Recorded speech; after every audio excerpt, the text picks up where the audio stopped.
Кімді айтып тұрғанын жақсы түсініп тұрған сияқтымын. Кімді айтып тұрғанын өте жақсы түсініп тұрмын. Иә, Айдананы айтып тұр ғой. Несі мінезі жағынан деп салыстырмалы түрде алып өзімен өзі білмеймін енді қалай салыстырған.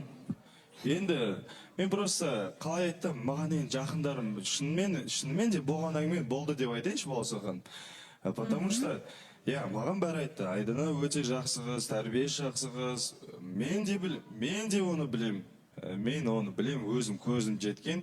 Қазірде ешқандай бір жаман бір нәрсе істедім деп айта алмаймын. Ол маған жаман бір нәрсе істеді деп айтпаймын. Сол үшін тек қана бізде сыйластық, уважение сондай нәрсе бар. Менің тарапымнан енді білмеймін ол кісінің қалай екенін. Просто енді өзіне айтып қалғанда білмеймін енді. Любой мен ойлаймын, Баласақан қыздардың психологиясы мен түсініп қалдым да уже осы бір жылда. Бір қыздың қасында басқа бір қыз жайлы айтсаң, ол саған автоматически бір жаман ой сала ма, сондай бір нәрсе бар ау деймін қыздарда, келісесіңдер ма? Или мен просто оны андай оймен, андай посылмен айтпаймын да, қалай айтсам болады. Негізінде мен сені таңдағаныма өкінетін сияқтымын деп емес. Сәдәулет, қарашы, бұл жерде мен саған сені басқа жігіттермен, мына жақта мен бұрынғы таныстықта болған жігіттермен салыстырмалы түрде саған қараған кезде осының мінезі жақсы еді деген нәрсе мен саған мүлдем айтпаймын. Және сенің алдында басқа жігіттердің атын мен мүлдем атамаймын, сен оны білесің, жақсы. Бірақ сенде айдаладағы басқа қызды айт, мына жақта қаншама қыз отыр, Әсемнің мінезін айт, Мадинаның мінезін айтты.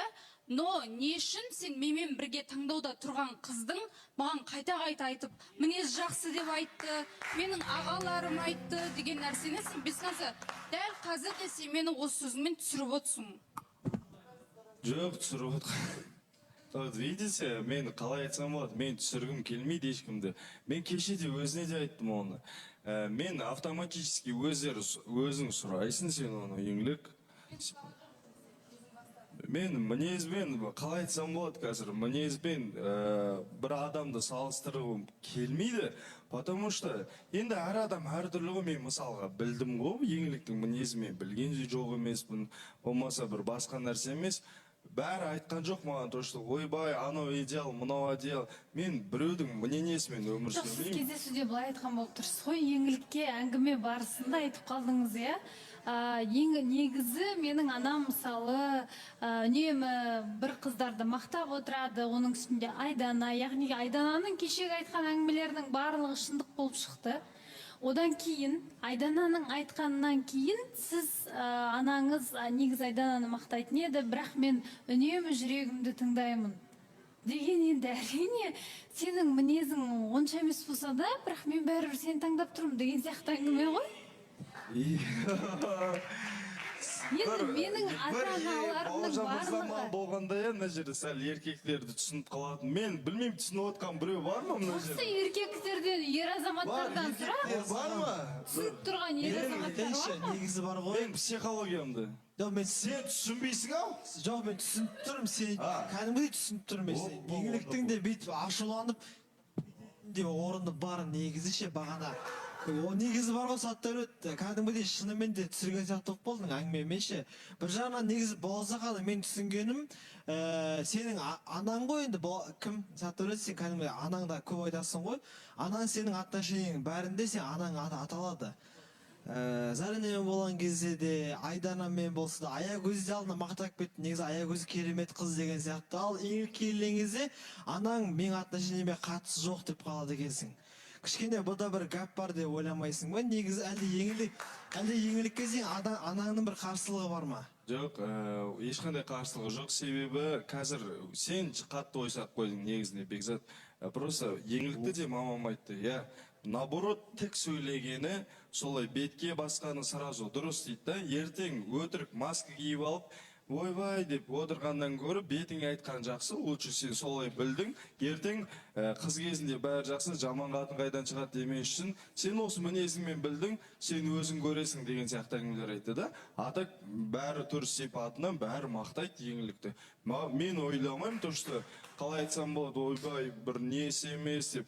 Енді қыздың Былай еңліктің түріне қарасаң, енді бір қыздардың ішінде көріктісі, андай өзінің бір тартымды қылықтары бар. Әр адам өзінің қылығымен тәтті ғой.